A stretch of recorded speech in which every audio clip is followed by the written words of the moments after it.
같이 인사하십니다. 감사합니다. 고맙습니다. 사랑합니다. 행복합니다. 행복은 좀 길게 빼는 게 좋습니다. 여러분 오늘 하루도 웃고 사시기를 바라고. 참 묘해요. 행복하다고 생각하면 행복해요. 똑같은 환경이지만은 나는 불행해, 나는 너무 고통스러운 삶을 살아. 그러면 신기하게도 그쪽 방향으로 이렇게 삶이 돌아갑니다. 우리 뇌라고 하는 이 자체를 하나님이 어떻게 만드셨느냐면 가짜와 진짜를 구별하지 못하게 만들어 놓으셨어요. 뇌 자체를. 그래서 웃음도, 억지 웃음도 뇌가 우리 주인이 웃으시는구나, 그럼 웃는 방향으로 가야지, 할렐루야, 뇌를 그렇게 만들어 놓으셨다 그 말이에요. 그래서 좋은 것은 억지로라도 하면 축복입니다. 다시 한번 행복합니다.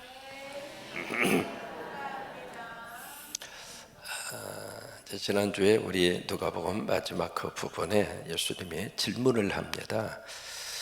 그동안에는 계속 바리새인이나 서기관, 사두개파 사람들이 예수님께 먼저 질문했어요. 근데 그 질문 자체가 어떤 의도성을 가진 질문이었죠. 모르는 것을 알고 싶어서 던지는 질문이 아니라 뭔가 꼬투리를 잡으려고. 근데 이번에는 반대로 예수님이 질문을 하십니다. 뭐라고 질문하는가? 마가복음에 의하면 바리새인들에게, 서기관들에게 지칭을 하고 질문을 하는데, 그들이 메시아 그리스도를 다윗의 자손이라고 왜 그러느냐? 라고 하는 질문을 합니다. 거기에 이제 다윗의 자손, 후손이라고 하는 것은 무엇을 의미하느냐면 다윗의 자손, 다른 말로는 이제 후손이라고. 왜 메시아를 그렇게 이야기하느냐? 그 얘기는 예수님이 누구의 혈통을 통해서 이 세상에 오셔요? 다윗의 혈통을 통해서. 이제 그것을 잘 알고 있는 사람들이 서기관들이에요. 그래서 그들이 이제 왜 메시아 그리스도를 다윗의 자손, 다윗의 혈통이라고 그러느냐? 그 질문을 하시면서, 그렇다면 다윗은 뭐라고 이야기했느냐? 그래서 시편 118편의 말씀을 그들에게 꺼냅니다. 다윗은 이 메시아를 뭐라고 이야기했는가? 주께서라고 하는 단어, 그 다음에 내 주께 라고 하는 단어, 이게 이제 중요한 단어거든요. 주께서 내 주께 말씀하시되 라고 하는 말씀인데, 뭐라고 이 구절을 딱 근거로 해서 봐라, 다윗이 바로 메시아 그리스도에 대해서 주라고 이야기하지 않았느냐. 여러분, 이 주라고 하는 단어가 굉장히 성서 속에서 중요한 의미를 가지고 등장합니다. 여기 주라고 하는 것은 물론 이제 큐리오스라고 하는 말을 쓰고 있는데, 영어로 이제 로드라고 하는 단어를 쓰잖아요. 근데 이 로드, 주라고 하는 단어는 어떤 의미냐면 하나님이라고 하는 뜻이에요. 그래서 우리가 주여 그렇게 부르짖잖아요. 한번 해보실까요? 주여, 하나님, 그 뜻이에요. 우리가 주님 그렇게 부르는 것은 하나님 그렇게 부르는 거예요. 그러니까 다윗이 이 그리스도 메시아로 오시는 그분을 하나님이라고 하지 않았느냐. 그런데 그들이 왜 메시아 그리스도에 대해서 다윗의 자손이라고만 호칭을 하느냐, 그렇게 묻는 거예요. 여러분, 이 두 가지의 내용은요, 예수님께서 바로 당신 자신에 대한 정체성을 드러내는 거예요. 나는 다윗의 후손이지만 나는 주다, 그 얘기예요. 한번 하십니다. 예수님은 다윗의 후손이면서 주님이시다. 그것을 서기관들에게, 그 당시에 바리새인들에게 자신의 정체성을 드러내는 거예요. 우리가 지난주부터 로마서 강의에 들어갔습니다만은, 로마서 강의를 통해서 가장 중요한 핵심적인 단어는 복음이에요. 근데 우리가 복음에 대해서 잘 몰라요. 목사님 왜 복음을 몰라요? 잘 알고 있어요. 아닙니다. 앞으로 여러분들이 로마서 강의를 들으시면서 사실 알고 있었던 복음에 대한 내용들이 껍질에 벗겨질 거예요. 성경이 말하는 복음의 내용과 내가 생각하는 복음의 내용이 달라요. 내가 생각하는 좋은 소식과 하나님이 말씀하시는 좋은 소식이 질적으로 다르더라 이 말이에요. 하나님은 이런 좋은 소식을 우리에게 복음이라고 말씀을 하시는데 나는 이쪽 방향의 좋은 소식을 나의 복음이라고 착각하고 복음이라고 믿으면서 살고 있어요. 그래서 로마서 강의를 통해서 정말로 하나님이 말씀하시는 복음, 성경이 말씀하시는 복음, 그것을 다시 찾아야 돼요. 다시 붙들어야 돼요. 왜냐하면 복음이 아닌 것을 붙잡고 있다가 복음이 아닌 것 때문에 사실은 신앙생활 자체가 갈등 속에 들어가고 믿음이 흔들리는 경우들이 많고, 복음이 아닌 것을 복음이라고 믿고 살다가 나중에 이건 아닌데 싶으면 얼마나 그 삶 자체가 통탄할 노릇이에요. 그러니까 예수님도 예수님 자신에 대해서 나는 이런 정체성을 가지고 하나님의 아들로 인간의 모습으로 이 세상에 온 존재다라고 하는 것을 그들에게 보여주는 거예요. 보여줘요. 그래서 이제 말씀을 하시는 거거든요.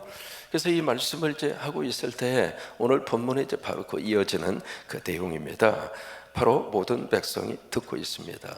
듣고 있는데 무엇을 듣는가? 앞에서 말씀하신 내용을 듣고 있는 거예요. 그래서 이 백성들의 인식 가운데 이렇게 말씀하시는 저분의 존재가 그런 존재이구나 라고 하는 것을 인식시키기 위해서 그 말씀을 하시는 거거든요.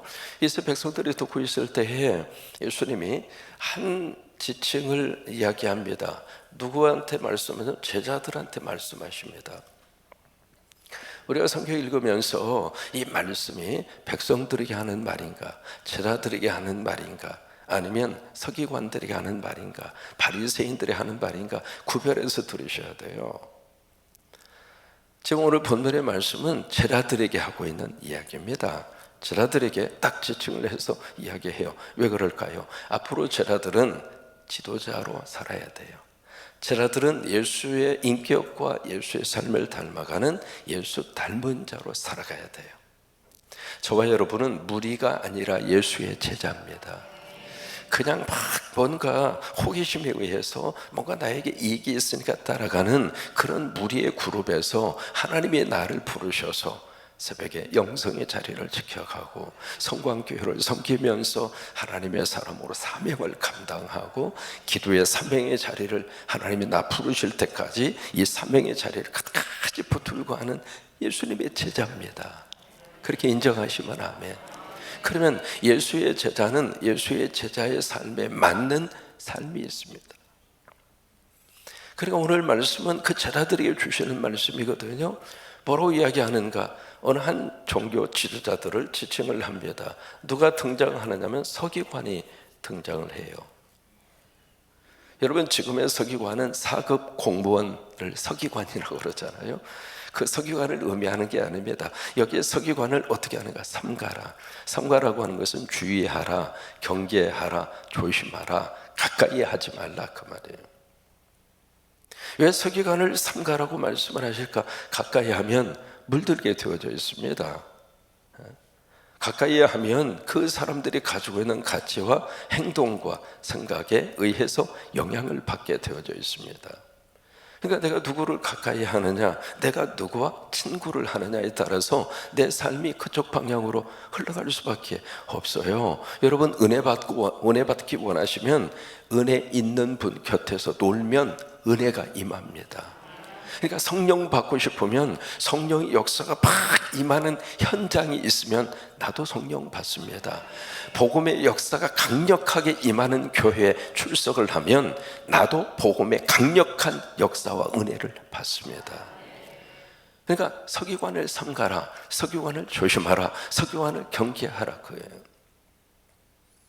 왜 제자들에게 예수님은 이 말씀을 지칭을 해서 이야기를 하고 있을까? 이 서기관들은 누구냐면 다른 데 보시면은 뭐라고 번역이 되어 있냐면 율법사라고 되어 있습니다. 이 서기관은 글 쓰는 사람이잖아요. 무슨 글을 쓰는가? 율법을 베끼는 사람들이에요. 뭐 인쇄술이 없었으니까 그 당시에는 사람이 전부 다 여러분 필사하시는 것처럼 전부 다 써야 됩니다. 써야 되는데 히브리어는요 특별히 가장 중요한 것이 거기에 모음입니다.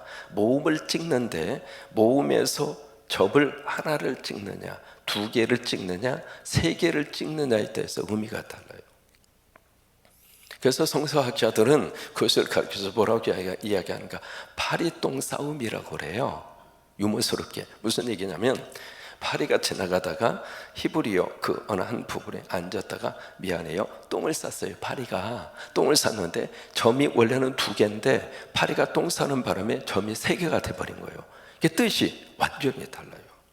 히브리어가 그렇습니다.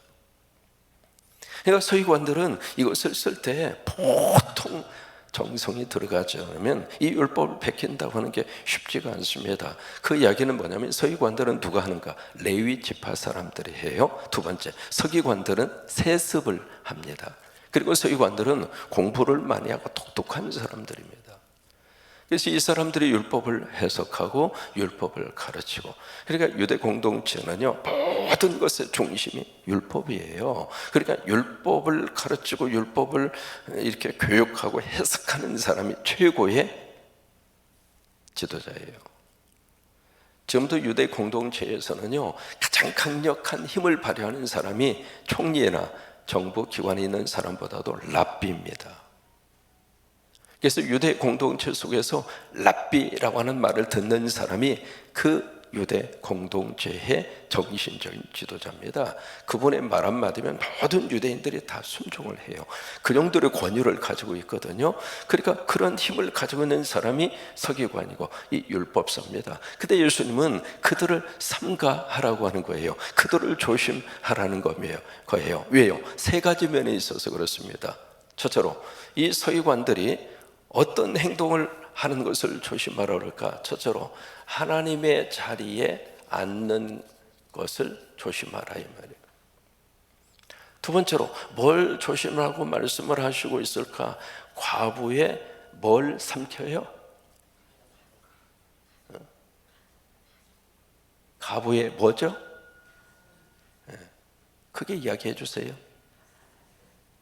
과부의, 여러분 과부의 가사는 과부 집이에요. 그러니까 과부가 가지고 있는 집을 지금 이 서기관들이 집어삼킨단 말이죠.